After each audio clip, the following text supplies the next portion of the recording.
నోటికొచ్చినట్టుగా కన్న తల్లులను అవమానపరిచే విధంగా శాసనసభ్యులను నోటికొచ్చినట్టు, అంటే అది మనుషులు మాట్లాడే భాష కాదు, పశువులు మాట్లాడే విధంగా, ఒక స్ట్రీట్ రౌడీ మాట్లాడే విధంగా, ఒక రౌడీ షీటర్లు బయట మాట్లాడేటువంటి భాష ఒక శాసనసభలో ఒక సభ్యుడు మాట్లాడడం తగునా?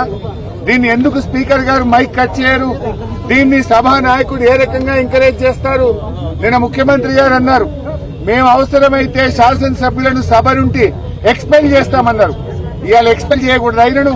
ఈ రకంగా ఒక రౌడీ భాషను శాసనసభలో మాట్లాడుతుంటే, మాతృమూత్రులను అవమానిస్తా ఉంటే స్పీకర్ గారు మైక్ కట్ చేయరు, సభానాయకుడు ఖండించడు, పైగా ముసిముసిలు నవ్వుతా ఉంటాడు. నిజంగా మీకు మాతృమూర్తుల మీద గౌరవం ఉంటే, మహిళల మీద మీకు గౌరవం ఉంటే తక్షణమే ఆ శాసనసభ్యుడిని ఎక్స్పెల్ చేయాలని చెప్పి మేము బీఆర్ఎస్ పార్టీ తరఫున డిమాండ్ చేస్తా ఉన్నాం.